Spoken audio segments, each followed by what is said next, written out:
ನಮ್ಮ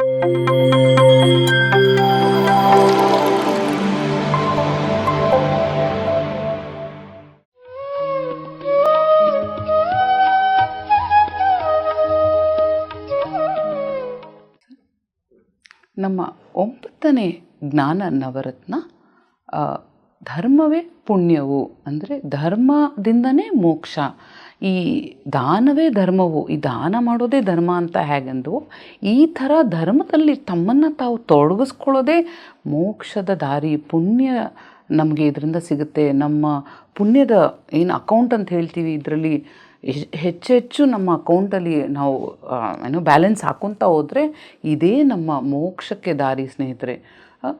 ನಾವು ಏನು ಮಾಡ್ತಾ ಇದ್ದೀವಿ ಅದನ್ನೇ ನಮ್ಮನ್ನು ನಾವು ಯಥೇಚ್ಛವಾಗಿ ತೊಡಗಿಸ್ಕೊಂಡು ಸರ್ವಿಸ್ ಮಾಡಿಕೊಂಡು ಇದೇ ಪುಣ್ಯ. ಈ ಥರ ಕೆಲಸಗಳಲ್ಲಿ ತಮ್ಮನ್ನು ತಾವು ಪೂರ್ತಿಯಾಗಿ ತೊಡಗಿಸ್ಕೊಳ್ಳೋರೇ ಪುಣ್ಯ ಪುರುಷರು. ಈಗ ನೋಡಿ, ಪತ್ರಿ ಸರ್ಗೆ ಬೇರೆ ಜೀವನನೇ ಇಲ್ಲ. ಅವ್ರಿಗೆ ಸಂಸಾರವೇ ನಿರ್ಮಾಣ ಅಂತ ಹೇಳಿದ್ರು, ಆದರೆ ಅವರು ಸಂಸಾರನೇ, ನಾವೆಲ್ಲ ಅವ್ರ ಸಂಸಾರ ಆಗಿಬಿಟ್ವಿ. ಪಿರಮಿಡ್ PSSM ಮಾಸ್ಟರ್ಸೇ ಅವ್ರ ಸಂಸಾರ ಆಗಿಬಿಟ್ವಿ.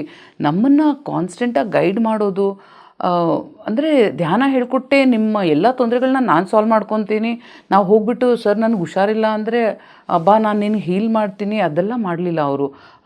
ನನ್ನ ಹೆಂಡತಿ ಈ ಥರ ತೊಂದರೆ ಕೊಡ್ತಾ ಇದ್ದಾಳೆ, ಅದೆಲ್ಲ ಅವ್ರು ಕೇಳಲಿಲ್ಲ. ಅವ್ರು ಹೇಳಿದಷ್ಟೇ ಧ್ಯಾನ ಮಾಡು. ನಮ್ಮ ಹೋಮ್ವರ್ಕ್ ಅವ್ರು ಮಾಡಿಲ್ಲ, ನಮ್ಮ ಹೋಮ್ವರ್ಕ್ ನಾವೇ ಮಾಡೋಕ್ಕೆ ಬಿಟ್ಟರು.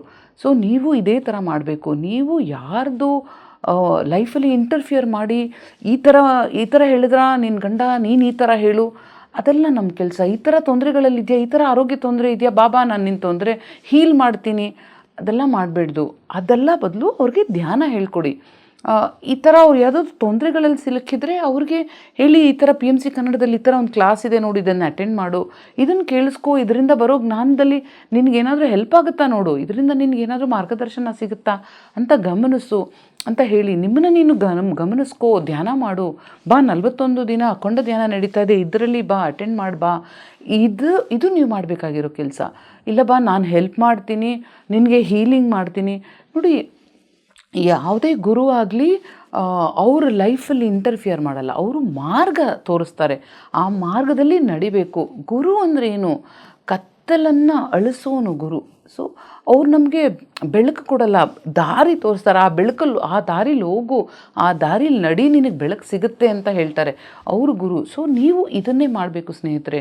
ನಾವು ಯಾರ ಜೀವನದಲ್ಲೂ ಮೂಗು ತೋರಿಸ್ಬೇಡ್ದು, ನಾವು ಅವ್ರಿಗೆ ಧ್ಯಾನ ಮಾರ್ಗವನ್ನು ಹೇಳ್ಕೊಡ್ಬೇಕು.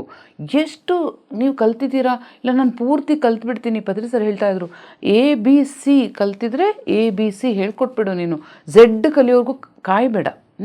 ನಾನು ಹೇಳ್ತೀನಿ ಬನ್ನಿ ನೀವು ಶೇರ್ ಮಾಡಿ PMC ಕನ್ನಡದಲ್ಲಿ ಅಂದರೆ, ಇಲ್ಲ ಮೇಡಮ್ ನಾವು ಅಷ್ಟೊಂದೆಲ್ಲ ನಮಗೆ ಮಾತಾಡೋಕ್ಕೆ ಬರಲ್ಲ. ಅರೆ ಮಾತಾಡೋಕ್ಕೆ ಬರುತ್ತಲ್ವ, ನೀವು ಮಾತಾಡೋಕ್ಕೆ ಶುರು ಮಾಡಿ, ಎಷ್ಟು ಜ್ಞಾನ ನಿಮ್ಮಲ್ಲಿ ಬರುತ್ತೆ ಅಂತ ನೀವೇ ಕಂಡ್ಕೊತೀರ. ಅರೆ ಇಷ್ಟೊಂದೆಲ್ಲ ನನಗೆ ಗೊತ್ತಿತ್ತಾ ಅಂತ ನೀವೇ ಹೇಳ್ತೀರ. ನೀವು ಮಾತಾಡೋ ಜ್ಞಾನ ಹಂಚೋಕ್ಕೆ ಶುರು ಮಾಡಿದಾಗ ತಾನೇ ಹರಿದು ಬರುತ್ತೆ. ಎಲ್ಲ ಜ್ಞಾನಿಗಳು ಮೊದಲು ಶುರು ಮಾಡಿದಾಗ ಮೊದಲೇ ಹೆಜ್ಜೆಯಿಂದನೇ ಶುರು ಮಾಡೋದು ಸ್ನೇಹಿತರೆ. ಹಾಗಾಗಿ ನಿಮಗೆ ಏನು ಮಾಡೋಕ್ಕೆ ಸಾಧ್ಯನೋ ಅದರಲ್ಲಿ ನಿಮ್ಮನ್ನು ನೀವು ತೊಡಗಿಸ್ಕೊಳ್ಬೇಕು. ಅದೇ ನಿಮ್ಮ ಮೋಕ್ಷಕ್ಕೆ ದಾರಿ. ನೋಡಿ, ಎಂಥ ಪುಣ್ಯ ಪುರುಷರು, ಗೌತಮ ಬುದ್ಧ ಆಗಲಿ, ಮಹಾತಾರ್ ಬಾಬಾಜಿ ಆಗಲಿ, ಪತ್ರಿ ಸರ್ ಆಗಲಿ, ನಾವು ದಿನದಲ್ಲಿ 1 ಅವರ್ ಧ್ಯಾನ ಮಾಡ್ತೀವಿ, 1 ಅವರ್ ಧ್ಯಾನ ಪ್ರಚಾರ ಮಾಡ್ತೀವಿ, 1 ಅವರ್ ಶಾಕಾಹಾರ ರ್ಯಾಲಿ ಹೋಗಿ ಬಂದು ಅಂದರೆ ನಾವು ಹಿಗ್ಗಿಬಿಟ್ಟಿರ್ತೀವಿ. ಅವ್ರು ನೋಡಿ, ಅವ್ರ ಜೀವನನೇ ಇದಕ್ಕೆ ಮೀಸಲು, ನಮ್ಮನ್ನೆಲ್ಲ ಮೇಲೆತ್ತಕ್ಕೆ, ನಮಗೆಲ್ಲ ಜ್ಞಾನ ಹಂಚೋಕ್ಕೆ, ನಮಗೆಲ್ಲ ಆಧ್ಯಾತ್ಮಿಕ ಮಾರ್ಗದಲ್ಲಿ ಮುನ್ನಡೆಸೋದೇ ಅವರ ಪೂರ್ತಿ ಜೀವನದ ಉದ್ದೇಶ ಆಗಿಬಿಟ್ಟಿತ್ತು. ಅವ್ರ ವಿಷನ್, ಅವ್ರ ಥಿಂಕಿಂಗ್ ಎಲ್ಲ ಇದರಲ್ಲೇ ಆಗಿತ್ತು ಸ್ನೇಹಿತರೆ. ಇವರೇ ಅಲ್ವಾ ಪುಣ್ಯ ಪುರುಷರು.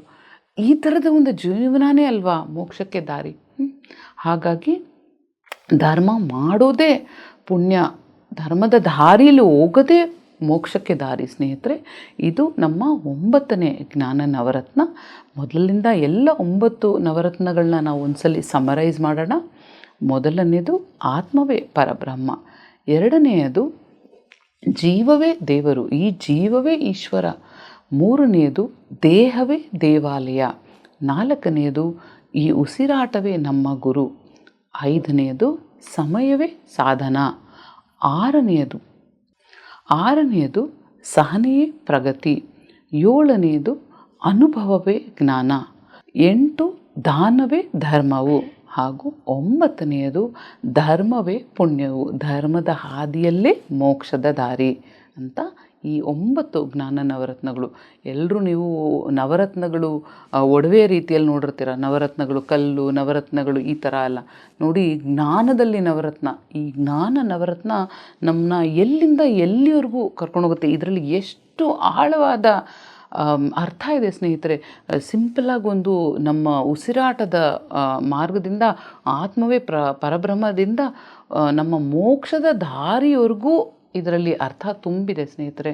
ಹಾಗಾಗಿ ಮತ್ತು ಇದರಲ್ಲಿ ಎಳೆಯಾಗಿ ನಮ್ಮ PSSM 18 ಸೂತ್ರಗಳು ಎಲ್ಲ ಇದರಲ್ಲೇ ಅಡಗಿದೆ ಸ್ನೇಹಿತರೆ. ಹಾಗಾಗಿ ನಾವು ಎಲ್ಲರೂ ಇದನ್ನು ನಮ್ಮ ಜೀವನದಲ್ಲಿ ಅಳವಡಿಸ್ಕೊಳ್ಳೋಣ. ಹಾಗೆ ಆಧ್ಯಾತ್ಮಿಕವಾಗಿ ನಾವು ಎಲ್ಲರೂ ಪ್ರಗತಿಯನ್ನು ಕಾಣೋಣ. ಇದು ನಮ್ಮ 9ನೇ ಜ್ಞಾನ ನವರತ್ನಗಳು. ಎಲ್ಲರೂ PMC ಕನ್ನಡ ವಾಹಿನಿಯನ್ನು ನೋಡಿ, PMC ಕನ್ನಡ ಪ್ರತಿ ಕ್ಷಣ ಸತ್ಯದರ್ಶನ PMC ಚಾನಲನ್ನು ಲೈಕ್ ಮಾಡಿ, ಶೇರ್ ಮಾಡಿ, ಸಬ್ಸ್ಕ್ರೈಬ್ ಮಾಡಿ. ನಿಮಗೆಷ್ಟು ಸಾಧ್ಯವೋ ಅಷ್ಟು ಇದಕ್ಕೆ ದಾನ ಮಾಡಿ ಪ್ರೋತ್ಸಾಹಿಸಿ. ಇದನ್ನು ಮುಂದುವರಿಸೋಕ್ಕೆ ಪ್ರತಿಯಾಗಿ ನೀವು ತನು ಮನ ಧನದಿಂದ ಇದನ್ನು ಪ್ರೋತ್ಸಾಹಿಸಿ. ಇದು ಪತ್ರಿಜಿಯವರ ಕನಸಿನ ಕೂಸು PMC. ಹಾಗಾಗಿ ಎಲ್ಲ ಇಂಥ ಅದ್ಭುತವಾದ ಆಧ್ಯಾತ್ಮಿಕ ಜ್ಞಾನವನ್ನು ಹಂಚುವಂಥ ಕೆಲಸ ಮಾಡ್ತಾ ಇದೆ PMC. ಹಾಗಾಗಿ ನಾವೆಲ್ಲರೂ ಇದನ್ನು ನಮ್ಮ ಮನೆ ಅಂತ ತಿಳ್ಕೊಂಡು ಇದನ್ನು ಪ್ರೋತ್ಸಾಹ ಮಾಡೋಣ ಸ್ನೇಹಿತರೆ.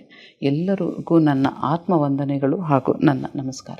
PMC ಕನ್ನಡ ಚಾನೆಲ್ ಅನ್ನು ಲೈಕ್ ಮಾಡಿ, ಶೇರ್ ಮಾಡಿ, ಸಬ್ಸ್ಕ್ರೈಬ್ ಮಾಡಿ ಮತ್ತು ಮಾಡಿಸಿ. ಎಲ್ಲರಿಗೂ ಧನ್ಯವಾದಗಳು.